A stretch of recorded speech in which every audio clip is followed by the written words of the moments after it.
नमस्कार, स्वागत है आप सभी का एनएफ न्यूज़ पर। और इस वक्त मेरे साथ मनीष कश्यप मौजूद हैं, लेकिन अब उनके नाम के सामने नेता बीजेपी लिखा जाएगा, क्योंकि उन्होंने सबसे बड़ी पार्टी को अब ज्वाइन कर लिया है। दिल्ली में मनोज तिवारी, संजय मयूख के मार्गदर्शन में मनीष कश्यप ने दिल्ली बीजेपी ऑफिस में दिल्ली का दामन थाम लिया है और बीजेपी का ये जो रंग है अब उन पर चढ़ गया है। सबसे पहले बहुत बहुत स्वागत। हम उम्मीद कर रहे थे कि लोकसभा चुनाव में मनीष कश्यप जिस रंग में दिख रहे हैं वही रंग दिखेगा, लेकिन ये अचानक से परिवर्तन क्यों हुआ, इसके पीछे का कारण क्या है? सबसे पहले तो मैं क्लियर कर देना चाहता हूं कि मैं देश के सबसे लोकप्रिय प्रधानमंत्री नरेंद्र मोदी जी के नेतृत्व में मैं अब काम करूंगा और ये डिसीजन जो है मेरी मां का था और मैं अपनी मां की बातों को नहीं काट सकता हूं, पहला चीज़। दूसरा चीज़, मुझे बिहार के लोगों के लिए काम करना था और आज भी जो है बीजेपी कह रही है कि हमारे साथ मिल के काम करो, तो फिर क्या दिक्कत है। और तीसरा चीज़, ये बहुत सारे लोग चाहते थे कि मनीष कश्यप को बीजेपी से टिकट मिले, बीजेपी से टिकट मुझे नहीं मिला। मैं चुनावी मैदान में आया, अब जो है मुझे वो सारी चीज़ें मिलेगी जिसके तहत जो है मैं गरीबों के लिए आसानी से काम कर सकता हूँ, मैं आवाज़ उठा सकता हूँ, लोगों की मदद कर सकता हूँ। जैसे मैं 2 दिन पहले चुनाव प्रचार में गया था, एक बूढ़ी माँ जो है वो मतलब कि मेरे सामने आई जिनके पास घर और कुछ नहीं था। मैंने बोला घर बनवाऊंगा, तो मैं यहाँ से जैसे जाऊँगा, आचार संहिता जैसे ख़त्म होगा, जिस दिन आचार संहिता ख़त्म होगा उस दिन उनके घर में काम लग जाएगा, मनीष कश्यप लगवा देगा काम। मैं पहले जो काम करता था वो काम करता रहूँगा, ठीक है।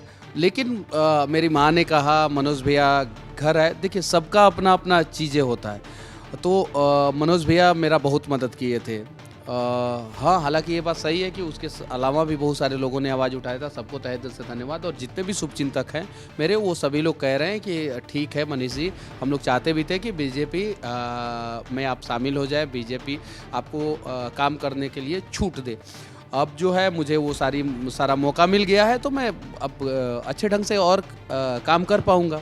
लेकिन एक सबसे बड़ा सवाल यहाँ है, मैं लगातार बिहार में जब पहुँचा, पश्चिमी चंपारण में पहुँचा जहाँ से आप चुनाव लड़ने वाले थे, सबसे पहले तो एक बार जनता को बता दिया चुनाव लड़ेंगे या नहीं लड़ेंगे, और दूसरी बात उस जनता के लिए जिस पर मनीष कश्यप को बहुत भरोसा था, जनता का जो भरोसा था, वो भरोसा आप बरकरार रखेंगे उस जनता के लिए उसी तरीके से? देखिए, मैं उसी तरीके से काम करूंगा और मैं जो सहायता केंद्र खोलने वाला था अलग अलग जगहों पे, वो सहायता केंद्र जो है आचार संहिता खत्म होगा वो खुल जाएगा, ठीक है। मैं जैसे रोजगार के लिए काम करता था, अब मैं आसानी से जो है रोजगार के लिए काम करूंगा।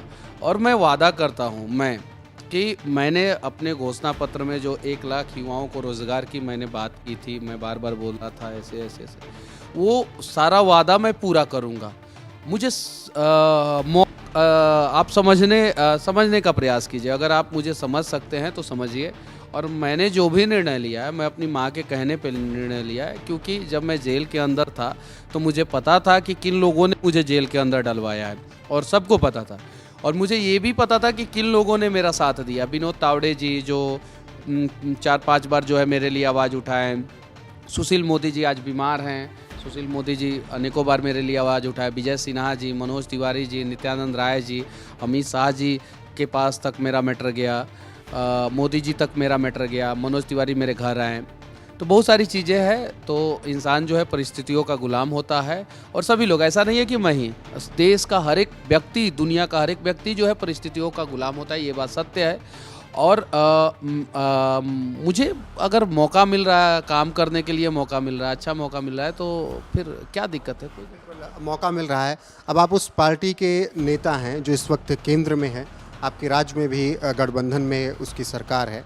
ऐसे में उन विरोधियों को जिन्होंने आपको जेल भिजवाया, यहाँ से तमिलनाडु भिजवाया, उनकी सांसें बढ़ गई होंगी क्या? बहुत जल्द मनीष कश्यप जो है तेजस्वी जी के सामने रहेगा, वहाँ पे जहाँ पे तेजस्वी जी बैठ के जो है और बिहार के मजदूरों के खिलाफ जो है बोल रहे थे कि तमिलनाडु में कुछ हुआ ही नहीं है, तमिलनाडु में कुछ हुआ ही नहीं है। बहुत जल्द जो है वहाँ से मनीष कश्यप जो है उनको जवाब देगा। विधानसभा पहुँच रहे हैं? कुछ चीज़ों को जो है रहने दीजिए, लेकिन बस इतना ही कहूँगा मैं कि बहुत जल्द जो है आपके आंखों में आंखें मिला के मैं जवाब दूंगा और कुछ सवाल पूछूंगा कि आखिर मनीष कश्यप को 9 महीना आप लोगों ने जेल में क्यों डाला था। अगर आप पहुंचते हैं विधान परिषद सदन में, जब पहुंचते हैं तो आप अपनी बात पहले उठाएंगे या जनता की बात पहले उठाएंगे? और मैं पहले जनता की बातों को उठाऊंगा।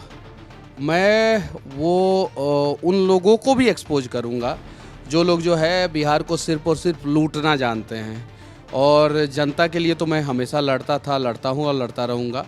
और आगे भी बिहार के मजदूरों को कहीं भी समस्या होगा वहाँ पे मनीष कश्यप खड़ा रहेगा। ये चीज़ है। अब मुझे काम करना आसान हो गया। काम करना आसान हो गया, लेकिन आप जब आज ज्वाइनिंग कर रहे थे, जब आपने बोलना शुरू किया तो काफ़ी भावुक नज़र आए थे। देखिए, ये बात सच्चाई है कि दुनिया का सबसे बड़ा पार्टी, दुनिया का सबसे लोकप्रिय पार्टी, दुनिया का सबसे लोकप्रिय नेता नरेंद्र मोदी जी, पार्टी बीजेपी, और वहाँ पे एक बिहार का गांव का लड़का मनीष कश्यप जिसका खपड़े का घर है, साधारण परिवार से है, और उसको बुला के उतना इज्जत मिल रहा है, उसको जो है उतना छूट मिल रहा है, उसको बोला जा रहा है जाइए आप काम कीजिए, अच्छे ढंग से काम कीजिए, तो अपने आप में कोई भी भावुक हो सकता है। क्या कुछ बातचीत हुई ज्वाइनिंग के बाद? अगर कुछ बताने लायक हो, आप राष्ट्रीय अध्यक्ष से भी मिलने गए? अध्यक्ष जी ने कहा कि बहुत अच्छा, आपको हम लोग उचित सम्मान देंगे, उचित जगह देंगे, उचित तरीके से आप काम कीजिए। और बस बातचीत हुई, कुछ देर बातचीत हुई और उसके बाद से जो है मैं आपके पास आया। भाषण का जब आपके अंत हुआ था बीजेपी ऑफिस में, तो आपने जय श्री राम का नारा लगाया। मतलब सनातन की आवाज़ जिस तरीके से बीजेपी बुलंद करती रही, उसी लाइन पे आगे बढ़। जय हिंद भी बोला था। देश और धर्म दोनों मेरे लिए सर्वप्रिय है। माँ ने कहा मोदी जी के लिए काम करो, मोदी जी के साथ काम करो, मातृभूमि के लिए काम करो। तो माँ के आदेश के अनुसार मोदी जी के साथ अब मातृभूमि के लिए काम करूँगा। आखिरी में क्या संदेश देना चाहेंगे बिहार की जनता को अपने सहयोग में? बस मैं पहले भी लड़ रहा था, आज भी लड़ रहा हूँ और भविष्य में भी लड़ता रहूँगा। और बस अब मैं आसानी से लोगों की मदद कर सकता हूँ, आसानी से। और वो जो सिस्टम जहाँ पे लूप हॉल्स है, जहाँ पे गड़बड़ियाँ है, वहाँ पे मैं आसानी से पहुँच सकता हूँ और उसको सुधार करवाने के लिए मैं प्रयास कर सकता हूँ। तो बहुत बहुत धन्यवाद, आप लोगों ने साथ दिया, और अगर आप लोगों ने साथ नहीं दिया होता तो शायद मैं इस मुकाम पे नहीं पहुँच पाता। कुछ चीज़ें मेरे अंदर भी है, उस चीज़ को, मेरे भावनाओं को समझने का प्रयास कीजिए। मेरी माँ है, पिछले 2 साल से मुस्कुराई नहीं थी, और कल पहली बार जो है माँ मुस्कुरा रही थी और बार बार बोल रही थी पटना लेके आ रही थी। तो मुझे पता तक नहीं था कि मैं पटना क्यों जा रहा हूँ। मैं अपनी गाड़ी में, वीडियो भी है, मैंने माँ से पूछा कि क्यों ऐसा, तो मुझे पता नहीं था। हर माँ चाहती है कि मेरा बेटा सुरक्षित रहे, मेरा बेटा अच्छे ढंग से, किसकी माँ नहीं चाहती है? दुनिया की हर एक माँ चाहती है। जब मैं 9 महीना जेल में था तो माँ कष्ट में थी, तो माँ को लगा कि मनोज तिवारी भैया कॉल किए हैं, बुलाए हैं और हर वो बात मान रहे हैं, तो फिर क्या दिक्कत है। तो माँ मेरा हाथ पकड़ के लेके आई है और मोदी जी के हाथ में मेरा भविष्य सौंप दी है। अच्छा, मोदी जी के हाथ में भविष्य सौंप दी। ये डिसीजन कब हुआ था? इस बीच चुनाव प्रचार में बहुत व्यस्त। मुझे कुछ पता नहीं था। कल शाम को 6:10 तक मुझे पता नहीं था। 7:10 पे मेरा फ्लाइट था। मुझे पता नहीं था कि मेरा टिकट भी बुक है, एयर इंडिया में टिकट भी बुक है, मनोज तिवारी भैया के साथ टिकट बुक है। मुझे कुछ नहीं पता था। 6:10 पे जब मैं एयरपोर्ट पे आया तो मेरे मित्र मोहित जो हैं और मनी द्विवेदी जो हैं, उन्होंने कहा कि मनोज तिवारी भैया आ रहे हैं। तो मुझे कुछ शंका हुआ, तो मैंने माँ से पूछा, तो माँ ने बोला कि हाँ, उनके साथ आपको जो है दिल्ली जाना है, हम लोग दिल्ली चल रहे हैं। तो उस समय मुझे पता चला, 6:10 पे मुझे ये बात पता चला। और आप बताइए कि आप अपनी माँ की बातों को काट सकते हैं क्या? अगर आपकी माँ जो है आपका भविष्य सुरक्षित करे तो आप नहीं काट सकते हैं। तो मैंने भी अपनी माँ की बातों को नहीं काट पाया। जो लोग विरोध में उतरेंगे कि भाई क्यों ज्वाइन कर लिया, मैं नहीं उतरेगा। जो समर्थन खूब मिल रहा है कि आप बीजेपी में आ गए, हम यही चाह रहे हैं। जो विरोधी थे वो अभी भी विरोधी रहेंगे। हालांकि जो लोग जो है मेरी बातों को समझते थे वो समझेंगे, और मैं आप लोगों का मदद करूंगा, सेवा करूंगा, हमेशा आजीवन सेवा करूंगा। एक सवाल और, तेजस्वी वाला जवाब छूट गया। तेजस्वी को आप जवाब दे रहे थे, उस बीच छूट गया था। देखिए, लालू जी के लाल हैं और उन्हें इस बात का बेहद अफसोस होना चाहिए कि उन्होंने मेरे जीवन का 9 महीना बर्बाद कर दिया, और उन्होंने बर्बाद किया, उनका हट ने बर्बाद किया। तो अब जो है समय का पहिया घूमेगा और सब कुछ।